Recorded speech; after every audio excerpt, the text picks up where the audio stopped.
Hi everybody, and welcome to this introductory video for National Geographic Learning's Outcomes series. The aim of this session is to make sure that you are as knowledgeable and comfortable with the course as can be. And to help you do this, we'll start by doing a brief course overview before doing a deep dive into a unit. We'll then have a look at the teacher's book and the extra online resources that can be found on the companion site. But before we do any of that, I would like you to take some time for some reflection about what you already know about outcomes and also what you would like to know. So we're going to do a quick KWL. So have a think about this. What do you want to know? Or so rather, what do you already know about outcomes? What do you want to know? What do you want to learn from this webinar, from this recording? And then we'll come back to this at the end with what did I learn? So have a quick think for a moment, pause the recording as needs be, and then we'll come back to it.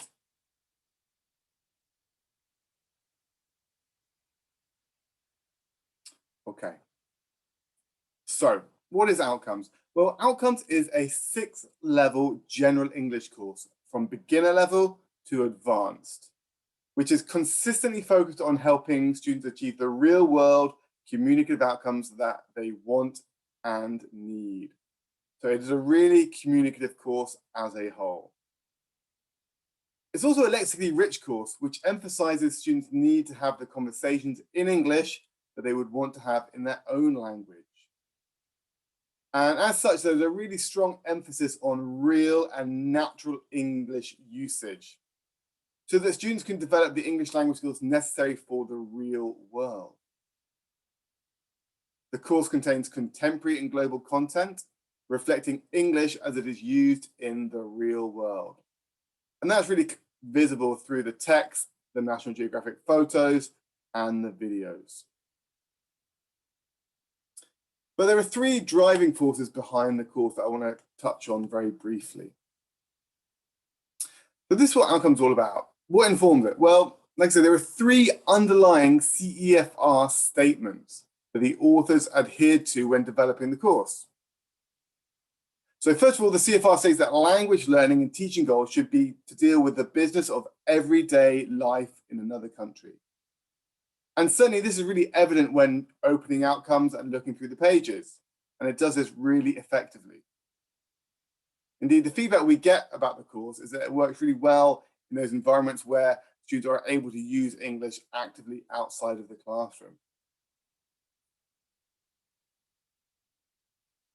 The second CFR statement refers to exchanging information and ideas with young people and adults who speak different languages and to communicate their thoughts and feelings. And certainly looking through the topics, looking at all the discussion activities or the communicative activities that are covered through Outcomes, this aim is definitely covered. And then the third item is to achieve a wider and deeper understanding of the way of life, of thoughts of other people and their cultural heritage.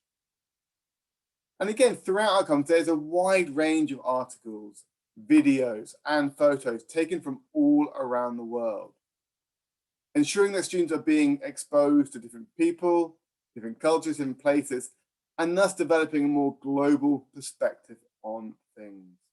After all, English is the lingua franca of the world, therefore they need to be aware of the world in which English is spoken.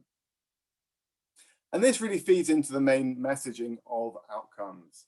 It's really all about real situations, real language, real outcomes.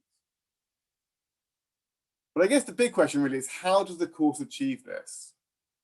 Well, primarily Outcomes achieves this by having a really strong lexical focus and by building student language for real communication, by putting an emphasis on chunking, on collocation, instead of individual lexical items.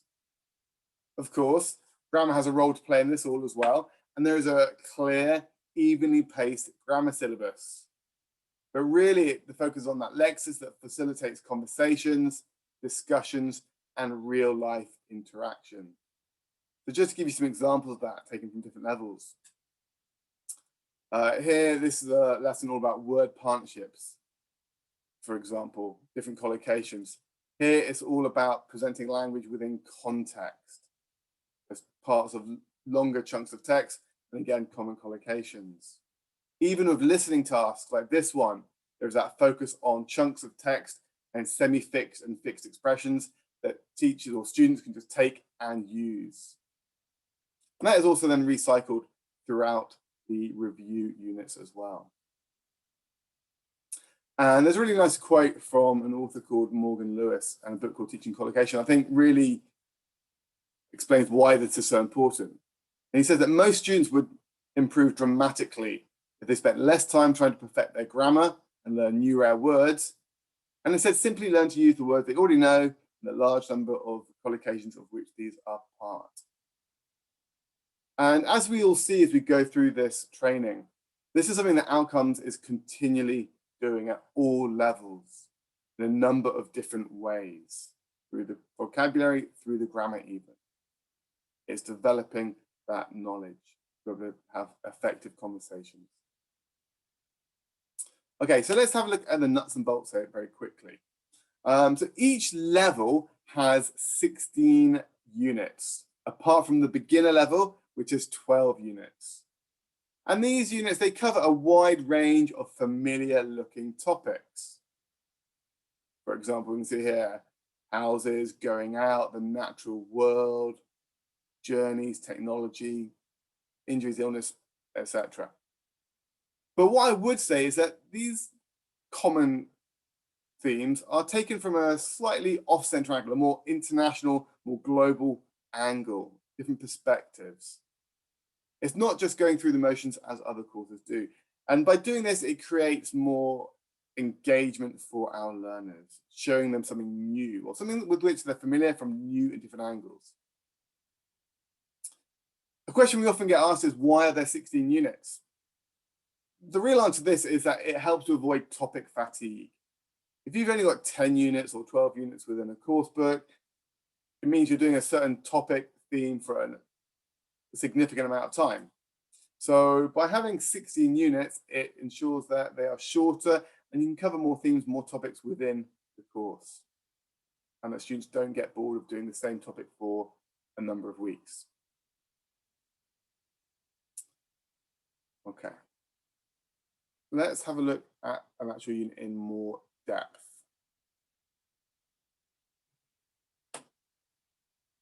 So this is the general unit structure. Now, every unit has 3 main lessons, plus the unit opener. Now, an important thing to note is that the lessons are not called the reading lesson, or the grammar lesson, or the listening lesson, like you get in many, many course books. This is because the lessons themselves are multi-dimensional and they have integrated skills and systems. So in one lesson, you might get reading, grammar, and speaking, while in another, you might get vocabulary, grammar, and speaking, and listening. It just depends. What it also means is that the units don't follow a unified pattern, which means that there is variety from unit to unit in regards to structure. So this means there is a certain degree of flexibility for the teacher. That said, every unit does have a specific listening and reading practice within it, as well as covering 2 grammar points in every single unit. Now, these might be in lessons 1 and 2, 1 and 3, or 2 or 3. It just depends, but there will always be 2 grammar points. Like I said, this gives teachers flexibility in how they approach, how they teach the unit. You don't necessarily have to do it sequentially if they don't want to. I should also add that every second unit, there is a video lesson and a review lesson. So a total of 8 of these in total. And in addition, as mentioned already, there are an additional 8 standalone writing lessons, which can be found at the back of the book. These are not attached to specific units to allow for more flexibility. Teachers can decide where to add them into the course. They are not thematically linked to any particular unit, so teachers have that choice. Okay, let's have a look at this all in a bit more detail. So let's have a look at how we work on a practical basis with these unit openers. And I think the first thing we'll notice about these unit openers is that they are visually very impactful. They draw learners into the theme of the unit and get them curious about the topic. But the images are for far more than just looking pretty. The opening activities are linked to the images and are aimed at developing students' creative and critical thinking skills, as well as activating schemata and linking the topic back to their own lives. In other words, it's helping make learning more meaningful for the learners. So for example, in this lesson, students discuss some questions about the photo before discussing different types of accommodation and linking it to their own experiences. Some more examples here for you.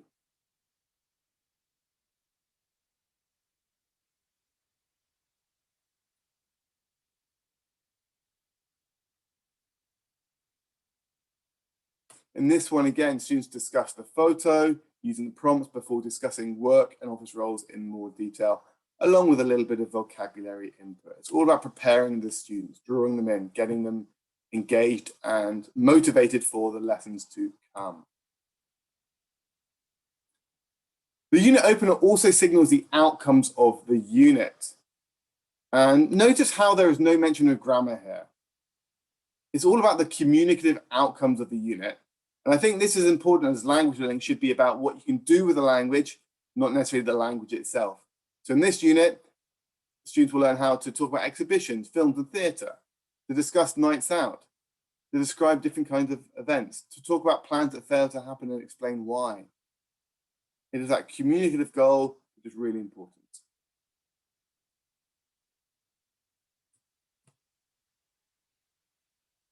So let's have a look at lesson 1 in this unit. And this is taken from the intermediate level. So as I already stated, the lessons are all very communicative and have a communicative outcome, which is the culmination of the lesson input. So for this, the authors took a backwards planning approach to the lessons. They had an outcome and then identified what was needed to successfully achieve that outcome. So in this particular lesson, the outcome is to have a conversation to invite someone out for an evening of entertainment. So what's needed to achieve that goal? Well, in this particular lesson, it starts with activating vocabulary knowledge and building what students already know and giving them the opportunity to personalize the topic.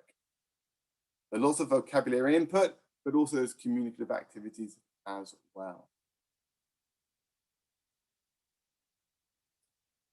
In this particular lesson, we also then have a listening activity, which presents a model discussion for the learners, as well as giving a platform context for the ensuing vocabulary and developing conversations piece as well.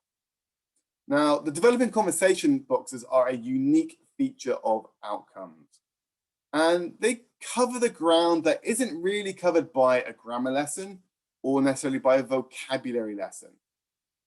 They're kind of in between. It doesn't fit to vocabulary, it doesn't fit to grammar. But what they do is to support communication for the learners in a really authentic, meaningful way. So for example, in this particular lesson, the focus is on explaining where places are by using the structure, you know where X is, yeah? Well, that's X, Y, Z. So you wouldn't necessarily teach it as a vocabulary lesson or a grammar lesson because it's kind of unusual. You know, Oxford Road, yeah, well, that's the main street which goes past the railway, and so on.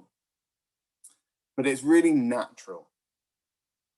Some other examples of that here, helping people to tell stories, I can imagine, I bet, comments and questions, checking what you've heard, showing understanding. So we can see that it's all about presenting useful phrases and expressions, as well as develop more conversational skills like asking follow-up questions, being a good listener, avoiding repetition, showing understanding, disagreeing politely, explaining and checking, commenting, responding. There's all sorts of things which are covered. But the point really is, though, that these that learning these techniques, these expressions, helps our learners become more natural, more effective communicators.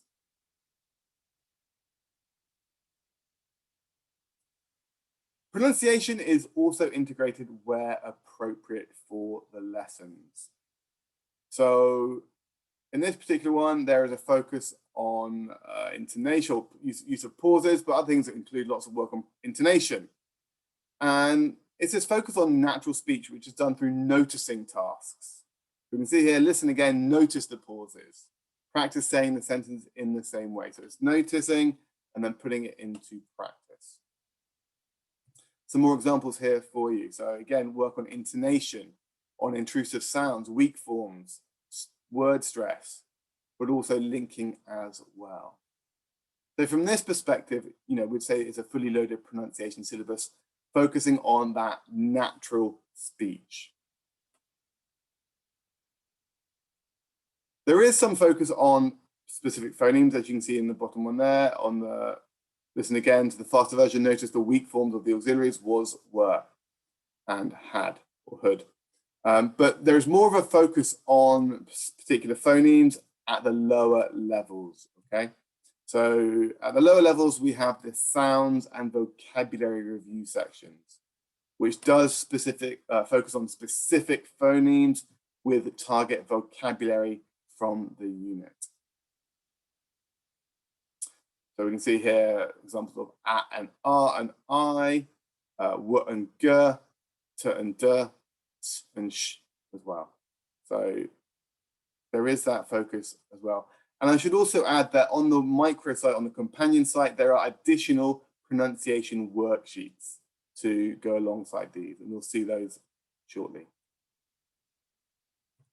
Okay, coming back to the main lesson. The lesson always ends, well, this first lesson always ends with a conversation practice, an extended speaking activity for the learners. So they're given a scenario, and they're also given a kind of flowchart of how the conversation should flow to help support them.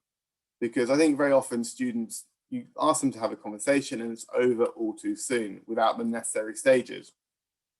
By having this kind of flowchart of how the conversation should go, we're adding additional support for them.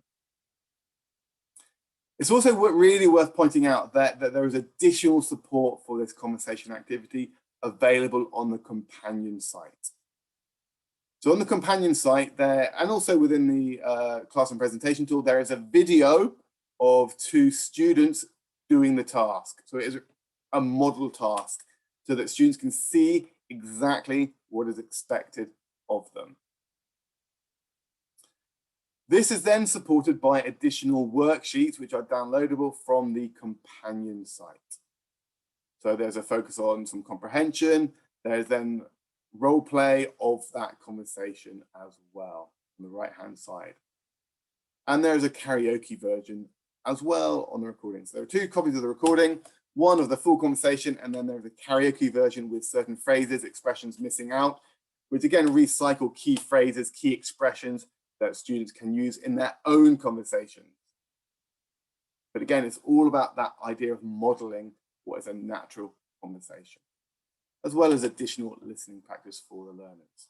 It gives them ideas, it gives them more language, it gives them confidence. So this is a really key thing to highlight when talking about the developing conversations and the conversation practice activities within these first lessons. Okay, let's move on to the next lesson in this unit. This is a reading lesson. So generally lesson 2 or 3 will have the main reading and systems lesson. So the texts are good, content-rich texts, as you'd expect from National Geographic Learning products. And those texts, generally speaking, have an international context to reflect different cultures from around the world, continuing to build that awareness of global citizenship. But again, these are still very communicative lessons. There's lots of pre and post reading discussion and group work tasks. So for example, here we can see the first activity, working groups. Discuss the questions. Read the article, discuss your answers to these questions. We then have some specific kind of comprehension questions for matching people to the places in the article, and then more discussion activities. So yeah, there are specific comprehension type questions. It might be matching, it might be multiple choice, true or false, short answers, it just depends. But there's a whole array of different question types. But it will always end with a discussion activity as well. Of course, that reading then provides context for the grammar. Okay. Now, the first thing to mention about grammar is that Outcomes does indeed have a very strong grammar syllabus, contrary to what some people might want to say. Certainly don't ever let anyone tell you that there isn't any grammar in Outcomes. In fact, there are 32 grammar points per level, except for the beginner, which has 24. There's 2 per unit. So 32 per level for elementary, pre-intermediate, upper intermediate, or intermediate, upper intermediate, and advanced. 2 points per unit. And that grammar is contextualized, it's integrated through the reading text or a listening, and a guided discovery approach is used, or an inductive approach. And there are many benefits to this as well, including cognitive benefits and social benefits. Students are working together, it creates a learner-centered classroom. So in addition to what is in the main part of the student's book, at the back of the student's book, we have the grammar summary. So on the page of the unit, you see the grammar in context, then the grammar box. But then for those students who do want additional grammar examples and want to check their answers, then we have the grammar summary at the back of the book, as well as additional controlled practice. There's also a new section called Did You Know? Where relevant, a common mistakes exercise. Let's just zoom in on that quickly. So did you know, in spoken language, we usually use a lot in positive sentences, we generally use much or many in negative sentences, and so on. So just give students sort of additional content ideas about that grammar. So there's controlled practice on that page. And of course, there's controlled practice within the main course book as well. You can see that there.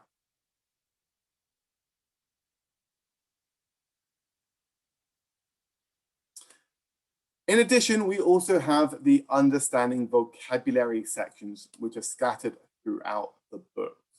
Doesn't matter which unit it's in, it could be, which lesson, it might be lesson 1, 2, or 3. It just depends whether it's linked or how it can be linked to a particular lesson. And these cover a variety of different areas. So in this lesson, it's all about idioms, and there's some practice of those idioms. But in other lessons, there's things about the different meanings of words, word families, useful chunks in text, metaphors, prefixes.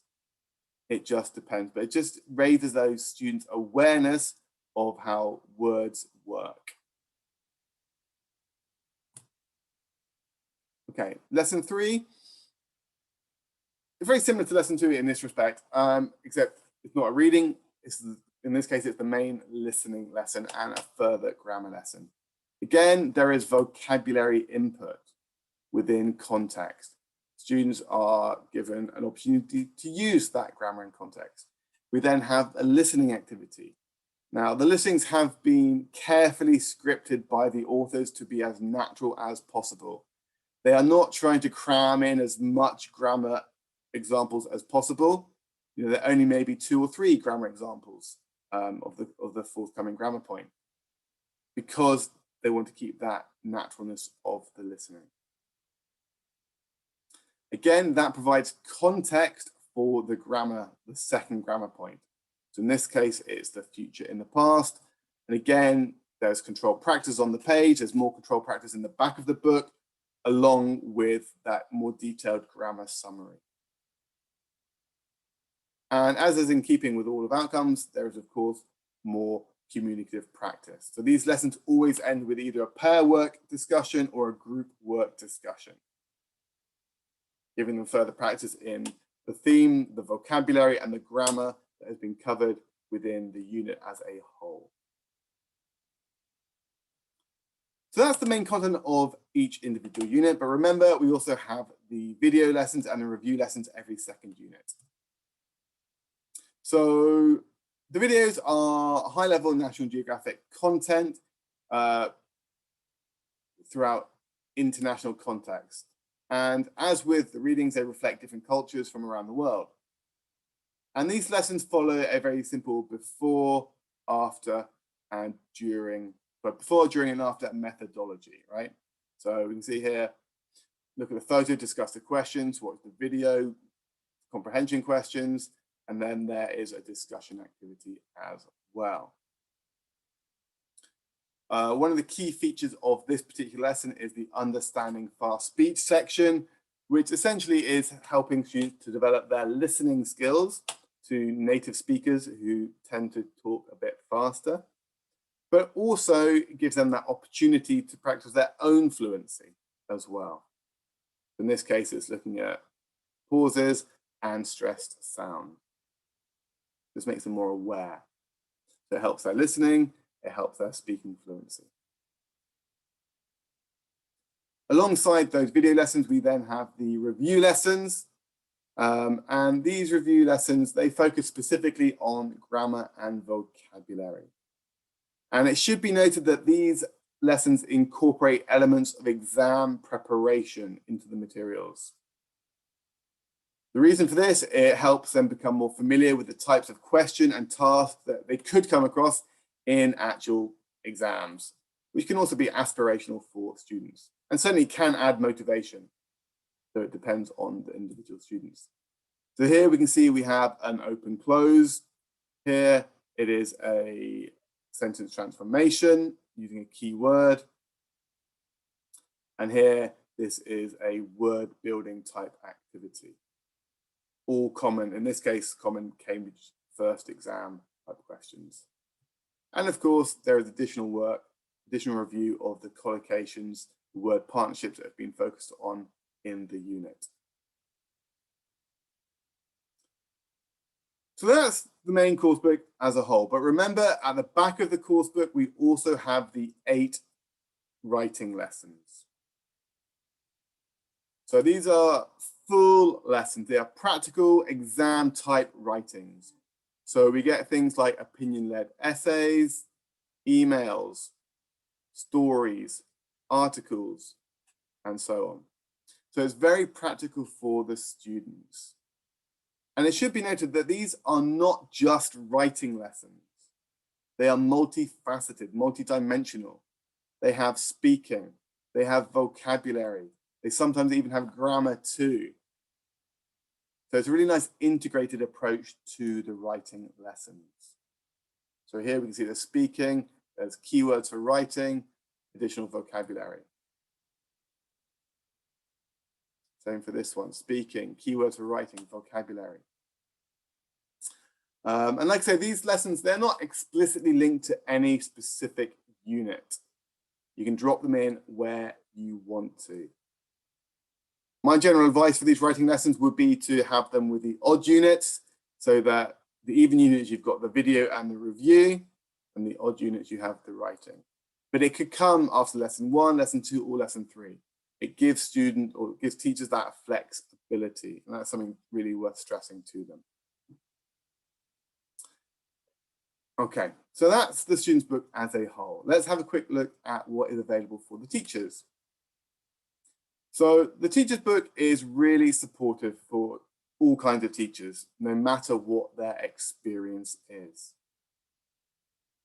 One of the key things to note is that there's lots of cultural notes for the teachers to help them to understand give more information about the photos, the people, the places which are represented within them, but also within the text and the videos, so that the teacher can really be the expert. There are also lots of additional optional activities which teachers can add in for fast finishers, or maybe want to swap out for other activities. And these are generally very communicative type tasks. So if you want more communication, it's available within the teacher's book. And there's also a really strong professional development strand for outcomes teacher's book. Lots of different things covered. So in this case, it's all about justifying answers, but other things include providing preparation time, modeling, using context, using the videos, remembering words that go together, and listening intensely for chunks of language. So that offers additional support for the teachers in their own development of how to do things.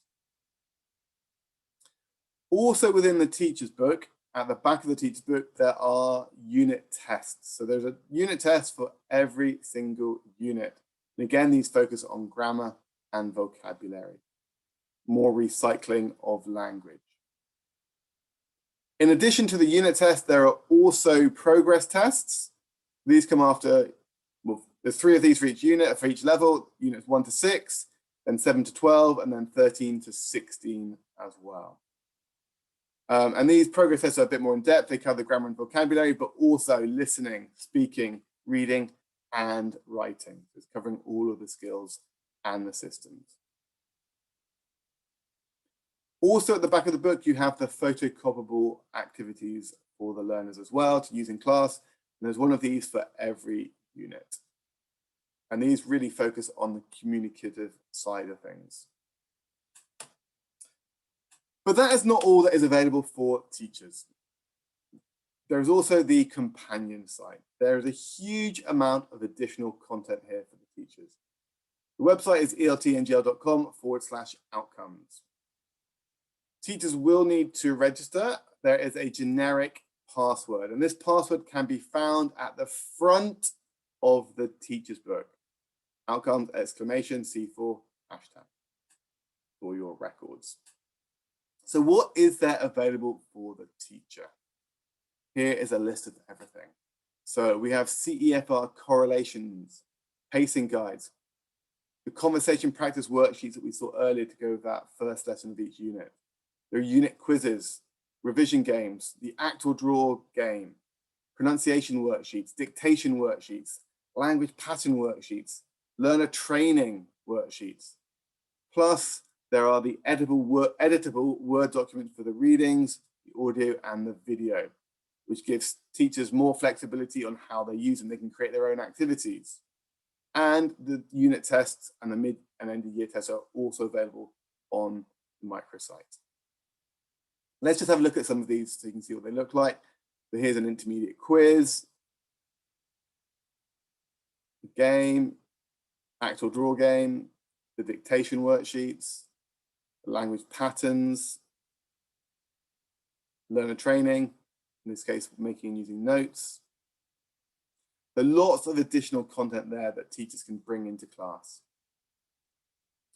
There are also student resources as well on the website. So for students, they have the vocab builder, which essentially is a word list for them, but really in depth. You can see here it's got the word, pronunciation, word class, and lots of examples, what type of word it is, and collocations. So it's really in depth. What's also really nice about this is there are additional content activities for students as well. There's work on prepositions, word families, collocations, phrasal verbs, and patterns as well. So additional vocabulary practice for them. On the website as well, there is also the interactive vocab builder, which is essentially an online vocabulary builder for the learners where they can keep their own, or they can create their own vocabulary book, and then they can test themselves using Test Your Vocab as well. And teachers can also use this in class if they wish to. Okay, so talking about testing, there is also available for the teachers the ExamView software, which allows teachers to create their own customized tests for their students. It might be they want to pick just questions from Unit 1, but maybe they want to pick questions from Units 1, 2, and 3. You can create tests really simply using this software. And then the final piece of the puzzle for the teachers is the interactive whiteboard software, which is a fully interactive version of the course book, but also the workbook as well. It's really important to note. And essentially it is a digital version of the course book, and all of the activities, well, not all of them, but the majority of them are interactive as well, with lots of different question types. So drop-down menus, multiple matching, drag and drop, true or false. It's all done in an interactive way through the classroom presentation tool. And like I said, really important to note that the workbook is available there as well. Rather than just having a print version, you can project it onto the screen. Okay, that brings us pretty much to the end of the session. I just want to finish off by just looking again at the different components which are available for the course. So for the students, you've got the student's book, the workbook, the online workbook through My ELT, and the microsite, companion site, vocabulary builder. For the teachers, you've got the teacher's book, which comes with a CD and DVD. There's also the classroom presentation tool, which has all of the audio, all of the video embedded within it. You have the exam view software and the microsite or the companion site software as well. So thank you so much for watching this video. I hope you found it useful, and I wish you luck with answering the question sheet that follow.